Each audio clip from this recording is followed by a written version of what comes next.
What is good, my people? We are back with another workout video, and you know what today is. It's leg day. We never skip leg day, and as you can see, we've got a new setup.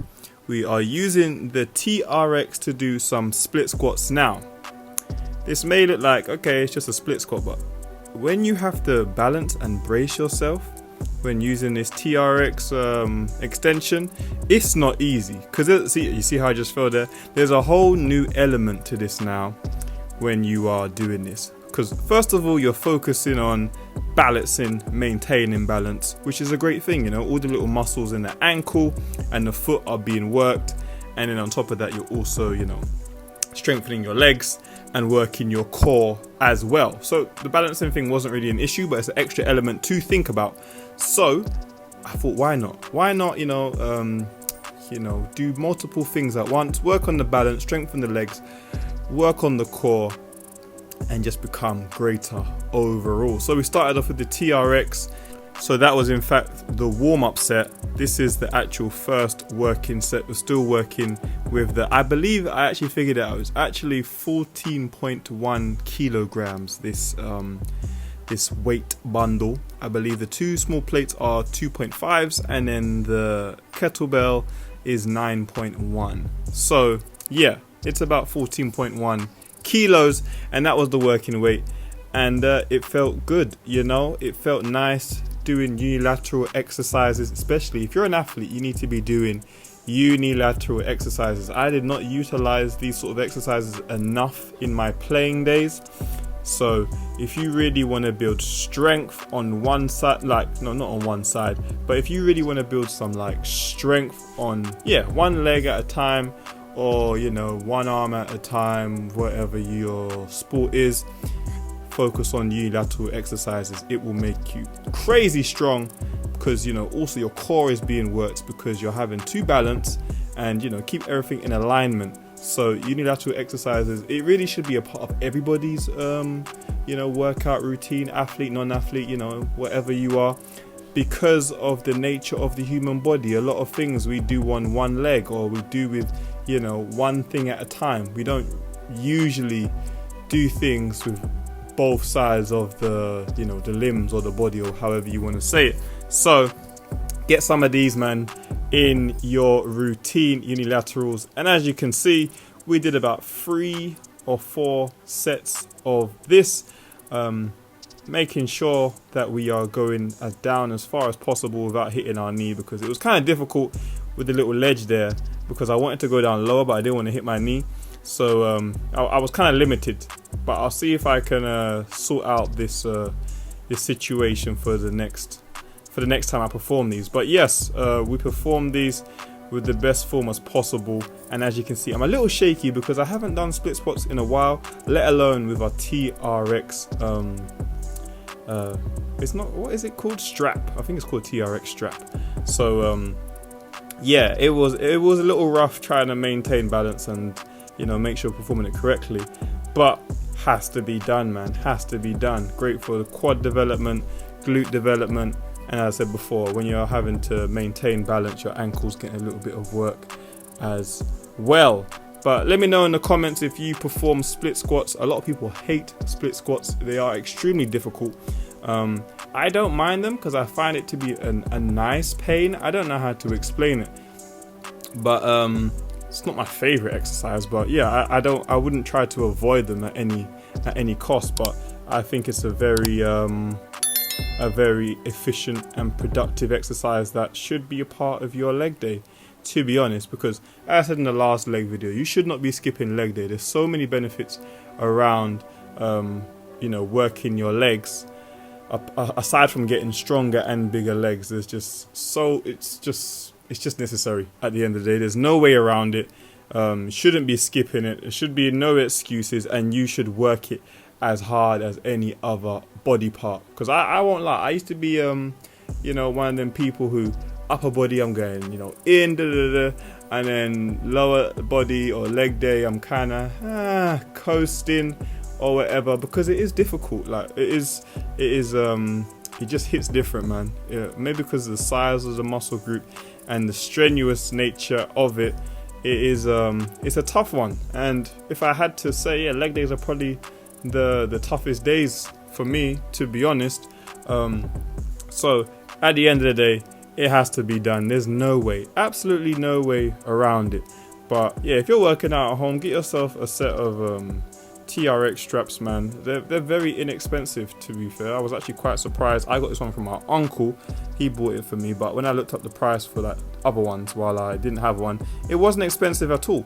So yeah, if this is something that you want to add into your routine, of course you can perform it with a chair, or you can perform it with you know, chair, table, any sort of thing you can find. But these allow for a little bit more of movement, that you're not so restricted.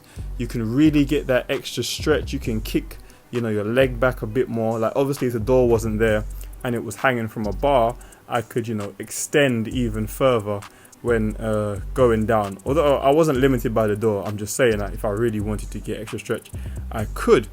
And then the next thing we moved on to, again, using the TRX, but we attached it to my pull-up bar this time. And we did some hamstring work. Again, first time doing these, I think, ever. I saw it online. I thought I'll give it a go. It actually gets pretty intense. When you first start off, you're like, this is easy. And then as you get to the high amount of reps, you're like, whoa, hold on a minute. I can feel this burn on the back of my hamstrings. Well, on my hamstrings, on the back of my hamstrings. But yeah, it's not as easy as one would think. Especially if, you know, you're holding the right posture, the right position, all those things. It is a bit tough, but I did like the burn. Again, it's a good burn.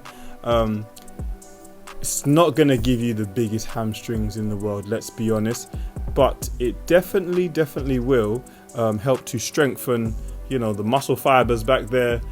So if you play sport, you need to make sure, especially if it's an explosive sport like football, basketball, American football, tennis, anything that involves you sprinting or changing direction at a very fast and dynamic pace, you need to be working your hamstrings. I've been a victim of a hamstring strain. It's not fun. It's not fun at all.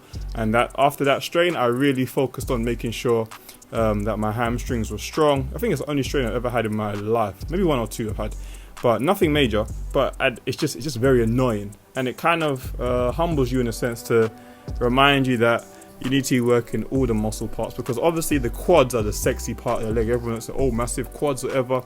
But the hamstrings, very important. So you can also become very quad dominant, and your hamstrings are lacking. You're going to find yourself, on the injury table more and more. That's my advice. You can do what you want with it. Of course, you don't have to perform these. You can do other things like Nordics and other stuff. So yeah, that was that. And then we got into some reverse lunges, again with the same weight bundle. Felt good, maintaining that balance. I'm still trying to work to get these hips straight, man. But I found a lot of exercises that is helping with that. So hopefully we will be able to see over the course of the videos how my hips and pelvis become realigned. Because right now it's not. I wouldn't say it's hindering me, but it's stopping me from progressing to stuff that I know I can do, because I'm being extra cautious. I don't want to re-injure anything, and I want to make sure that I'm progressing, but not doing too much. So yes, we are doing the reverse lunges. Make sure you get that knee as close to the ground as possible. I don't like my knee touching the ground. Maybe you do. I don't know if you're supposed to touch the ground, but I prefer not to. And then as you can see, we just go up in weight because the weight bundle was a little easy, and I think this was about 3 or 4 kilos heavier. And yeah, you can see the strain there, but again, it's that unilateral movement, again making sure that we're strong on both sides. And it also helps to cure and prevent muscular imbalances, because we all know we have like a dominant leg, a dominant hand, a dominant whatever, and sometimes that can take over when you're doing both limbs at the same time. So to prevent that from happening, just make sure you're doing exercises that involve one leg, one arm, all that other jazz, what I'm saying. So we did about 3 or 4 sets of these, and again, you don't have to do it how I'm doing it. You don't have to hold the brick in your hand. If you got like a bar, you can put the bar on your back. If you got dumbbells, you can hold it, down by your side, or even kettlebells. Obviously, it'd be more ideal to have kettlebells or dumbbells. And then, as you can see, I went up again because I was feeling myself, and we used the bar with 2 bricks on either side. But yeah, as I was saying, you can use many different weight selections for this exercise.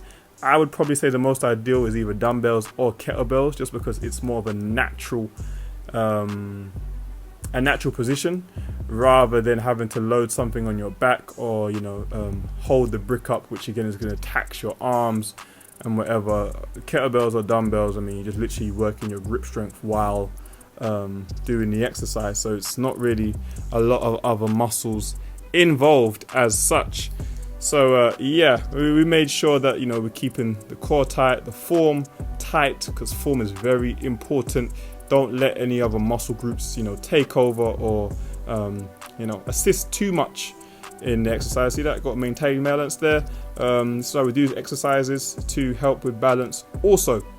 But yeah, we're making sure that we're working the right muscles, and that's very important when you're doing exercise, that you have that mind muscle connection. Don't let other muscle groups take over because you're trying to rush through it. Take your time, do the exercise properly, and things of that nature. You understand? Because we're here to get better, not to get injured. Because when you let other muscle groups take over, it becomes a vicious cycle. And then when you try to perform a movement and the muscle that's supposed to be working is not used to it, you're going to find yourself with an injury, man. And then obviously we got into some hip thrusts with the resistance band. Now usually I would use weight, but again, we're easing ourselves back in, and this resistance band wasn't easy in the slightest, let's be honest. It was tough. So as you can see, I've got them wrapped around my ankle, and we're just thrusting to the sky, keeping the chin tucked, upper back against the couch / sofa, depending on where you're from, and we're just making sure we're squeezing those glutes at the top. Now I am actually quad dominant when it comes to my glutes and quads, so it's very annoying sometimes. I can feel stuff more in my quads than in my glutes, and if you are the same affliction, you can do some glute activation exercises before performing certain exercises, and your glutes should start firing. I was told a long time ago about that from a trainer. He was like, your glutes are not firing, that's why you're having these issues. So just make sure that you're doing exercises that target your glutes to make sure they're firing when you're performing hip thrusts, squats, anything to do with the lower body that the glutes should naturally take over. And I don't know if it's a major issue, but I just would prefer my glutes were firing correctly. But yeah, we did about 2-3 sets of the hip thrust.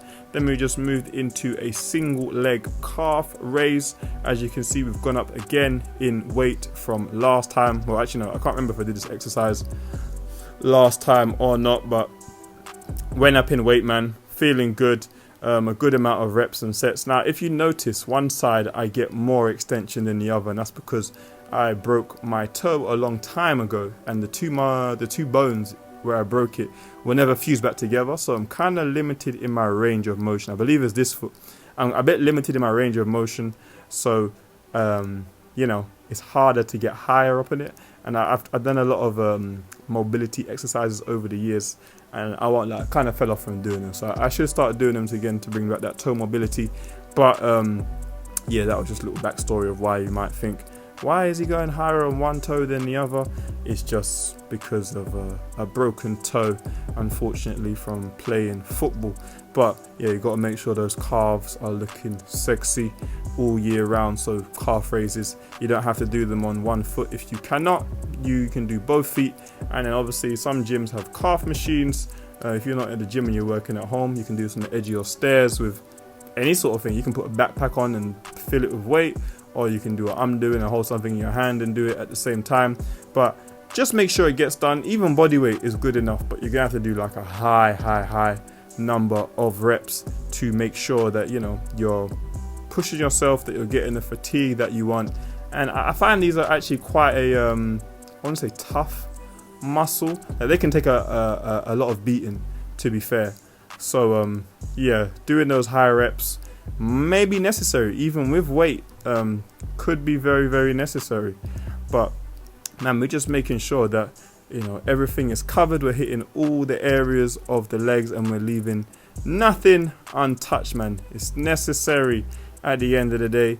And again, these also help with strengthening your ankle. I was a victim of a lot of ankle strains. I should say sprains. So yeah, got to make sure those ankles are working. And mine wasn't so much to do with this, it was like more the right to left sort of thing rather than up and down. But you know, just make sure that you are saving yourself from injuries. And then we did some core. Now we haven't done a core in a while because of the QL situation, but I was feeling good today, and my QL is actually feeling a lot better, and my hips don't look as crazy as the initial videos. So I said, why not? Let's bang out some core, a couple knee raises. Could have done leg raises, but you know, we didn't want to do too much. So we've done the knee raises, making sure it's slow and controlled. And with these, you want to bring your knees, you know, up. Like, don't just like raise them halfway. Like you see there, knees all the way up, man. We ain't playing. Bring those knees to your chest. And obviously, if you can't do that, then bring them as high as you possibly can. But you know, you should continue to progress over time. And then, you know, once you can bring your knees to your chest, then you want to, you know, straighten one leg or straighten the other leg, and then you want to move into, you know, straight leg raises. But making sure those abdominals, obliques, everything to do with the core is getting that work. And obviously a bit of grip strength as well is involved in these 3 or 4 sets. I don't know if I recorded all the sets, but yeah, it was about 3 or 4 sets, making sure that everything is covered, man. And that was it, man. We fully enjoyed this workout. I like to do core and legs together. I just feel like they're kind of intertwined. You know, I know a lot of people do legs and shoulders together. I used to do that, but I prefer to do legs and core, man. And that's how the legs are looking. Like, not too shabby. Again, a little improvement from last time. We're going to keep making gains, and we're going to keep those legs looking sexy. But make sure you like, comment, subscribe. I'm out. Peace.